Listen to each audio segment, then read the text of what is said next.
Hi, I'm Tracy Soffra and welcome to the Women of Wealth podcast, dedicated to helping women achieve financial independence in every area of her life.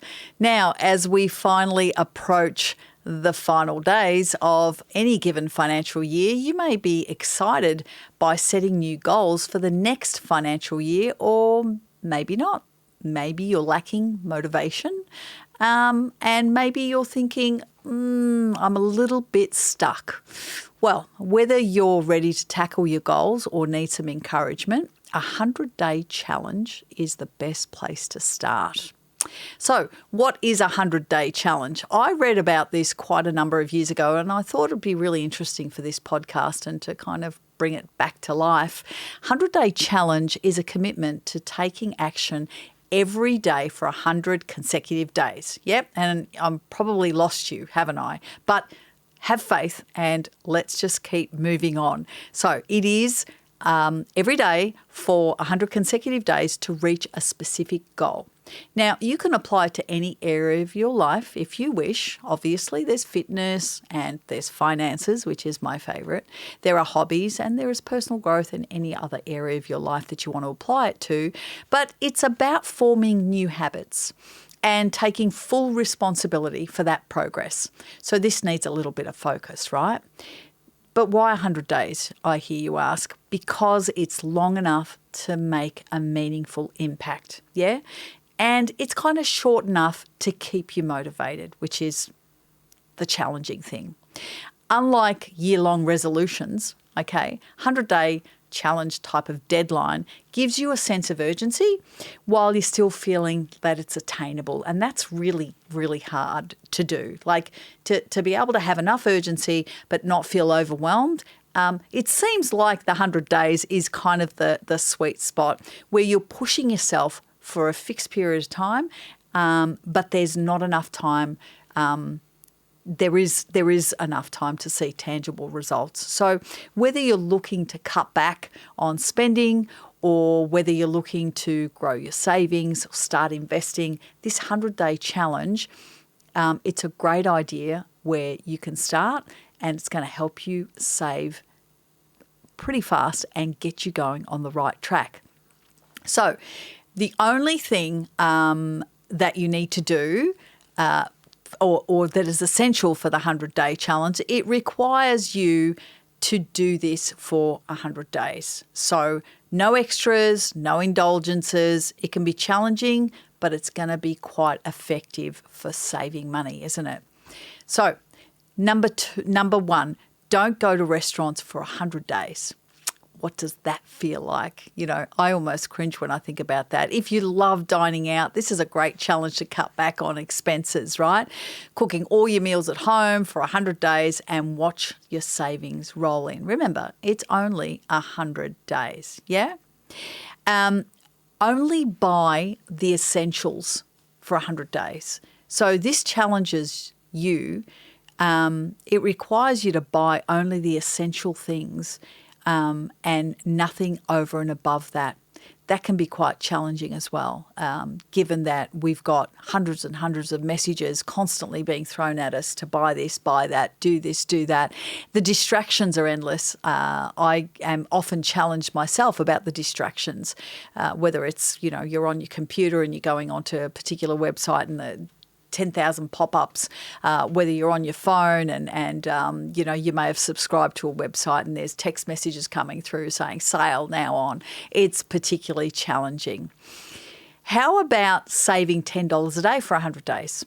That seems quite easy. By the end, you're going to have $1,000, right? And this is an easy way to really build your emergency fund or start saving for a bigger purchase. So $10 for 100 days seems quite attainable. How about trying the 100-day, this is an envelope challenge. This seems quite old-fashioned like the old days, but this popular challenge involves labelling 100 envelopes from 1 to 100, obviously, and then you fill one envelope with the amount of cash numbered on it. Yeah, so 1 and then 2 and then 3 and so on and so forth for 100 days. By the end, you would have saved, get this, $5,050. That's extraordinary when you think about it. And it's quite easy at the start to put $1 and then $2 and so on and so forth. But again, it's more like the compound effect of compounding money over time. But, 100 envelopes, right? What about dedicating time to your side hustle for 100 days? Now, whether you have one or not, maybe it's time to start and focus on that for the next 100 days. But if you do have a side hustle, how about committing yourself for the next 100 days to working on that every single day? Side hustles can be challenging, particularly if you're working full time and you're looking for that spare time to kind of devote to it. Imagine what is possible when you stop that mindset and go, okay, I'm going to do this every single day, however much time you allocate to it over the next 100 days. Consistent effort that's going to yield you massive, massive results, as opposed to, look, I might do some this weekend. I've got something else next weekend. I might do a couple of hours here and there. It's just consistently 100 days allocating, whether it's half an hour to that side hustle. Imagine what that would look like. And, it depends whether you're freelancing or whether you're blogging or whether you're teaching, whatever that might be. Consistent results, massive yield. Here's an interesting one. Don't use your credit card or debit card for 100 days. That's a bit interesting, isn't it? Sticking to cash for 100 days. Look, that would require going and getting cash, but it's doable. It is actually doable. Sticking to cash for 100 days will help you become more mindful of your spending and prevent you from overspending. Have you ever, I think I've mentioned this multiple times, have you ever tried to part with cash when you're purchasing something versus tapping a card? Like actually taking those wads of money out of your wallet and parting with it. Try parting with $200 in cash versus tapping your card. The card's really easy, right? Because there's no physical connection to the cash. There's a disconnect versus physically handing over that cash and kind of parting with it. I've done it myself multiple times. I find it physically a lot harder to do personally. So there's one there you can think about. How about you save $1 a day for 100 days? So if you've found it difficult to save money in the past and this has been quite challenging for you, how about you start building the habit? And again, it's more around the habit rather than the amount of money. And this habit builds, long-term. It becomes sticky over the long term and provides consistency for you. So instead of focusing on saving these large amounts of money, simply save $1 a day. That's pretty easy, right? I mean, when you say $1 a day, everyone goes, yeah, that's pretty easy to do. By the end of the 100 days, you're going to have $100 and you've built that saving muscle. So it's not so much about the $100. It's more around creating that habit with small amounts of money. But the biggest impact is the habit that becomes part of your everyday. And then you can focus on building that up. Make a coffee at home for 100 days. Those devoted coffee people, I love my coffee like everyone else.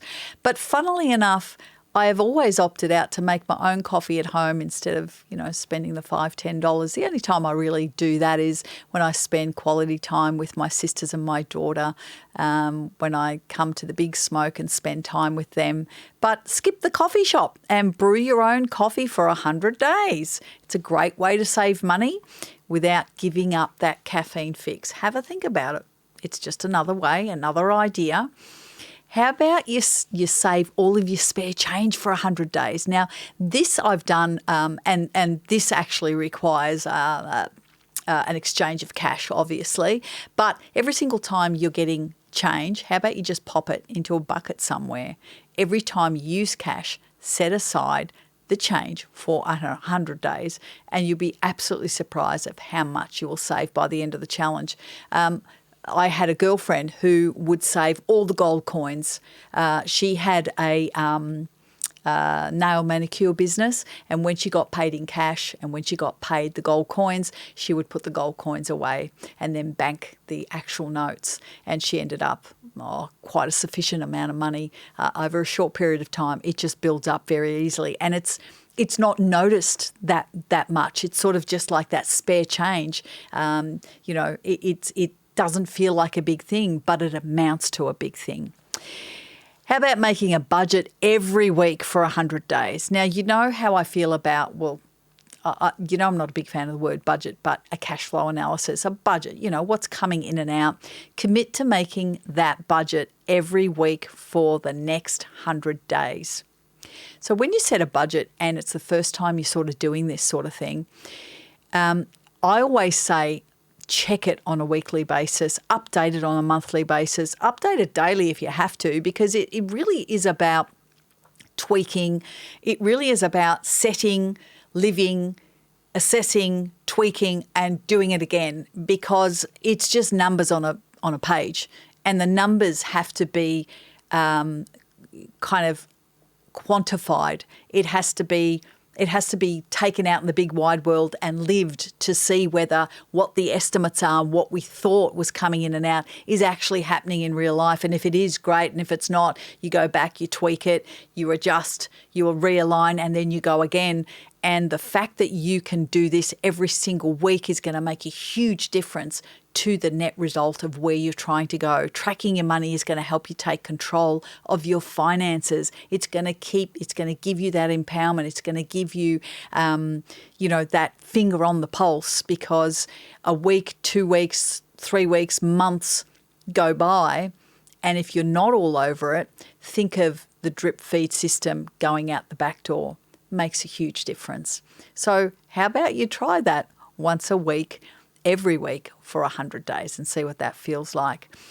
How about you pay off a certain amount of debt in 100 days? How about that one? Pick a specific amount of debt and commit to paying it off in 100 days. Whether it's 500, whether it's 1,000, work diligently each day towards that goal. Again, what is this really all about? Focus. It's about focus. It's about grabbing a number, setting a goal and saying, you know what, over the next 100 days, I'm going to smash that credit card of 2,000 or 1,000 or 3,000, whatever it is. I'm going to go as hard as I can and see what I can achieve in the next 100 days. It really is about focus. It's about goal setting, and it's about achieving over a fixed period of time. And again, it's short enough to sustain. However, it's long enough to see results. That's the magic of the 100 days. So how do you start a 100-day challenge? Ready to get started? Yeah? Okay. Pick your goal. Number one, you should pick your goal. Identify a new goal and make sure it's clear, really, really clear, whether you're looking to save, whether you're looking to pay off debt, you're going to develop a new side hustle. Write down exactly what you want to achieve. A lot of the time, I do get a lot of people saying, it's up here, Trace. So I'm pointing to my head, guys, those of you who are listening. It's up here, and they're pointing to their head. I get that, but it's so important to get things on paper. It's so important to get it in black and white and in your face, because there's a lot of stuff in our heads these days. Let's face it, life is busy and sometimes things go by the wayside. But if you've documented something on a bit of paper and you've popped it down, I usually put it on the right-hand side of my desk, whether it's at home or at the office, and I see it all the time. It's front of mind. It makes it real. It brings my focus back, and it is not forgotten. So pick a goal, write it down, get it clear in your face. Then make a plan of attack. Decide on the actions that you're going to take daily for the next 100 days, okay? So be specific about how you're going to complete your goal, such as putting away $10 daily into a savings jar or making weekly debt repayments. Set the goal and then make a plan of attack, action items of how you're going to get there. Document all of this and create a daily tracker to log into your progress. Now, whether this is a physical chart or an app or a notebook, we've got a lot of tech that is absolutely at our fingertips and, so easy to use these days. Let's make sure we're using the most of the tech that we've got. Tracking your actions daily are going to keep you motivated and on course. It has to be important enough to do, and you are important enough for this to be done. So create that daily tracker so that it keeps you focused. So 3 things. Pick your goal, make sure you're documenting it, make sure you're writing it down, put the plan of attack per goal, and make sure you're tracking that goal. So what is the goal? How am I going to achieve it? And let me check on a daily basis to make sure that I'm achieving this goal. So which 100-day challenge are you going to take on? Whether you want to save money, whether you want to build a side hustle or create a new habit, the results can be absolutely life-changing. For even more ways to help you reach your financial goals, make sure to book a call with one of our financial strategists at Wow Women. Simply go to wowwomen.com.au, click the link to our programs, and best of all, the strategy call is free. There is no obligation. So do yourself a favour and speak to one of my team members. If you found today's episode particularly helpful, share it with a friend, leave us a review. We look forward to hearing your feedback. And don't forget to subscribe to our podcast so you never miss an episode. Until next time, take control of your finances and your future.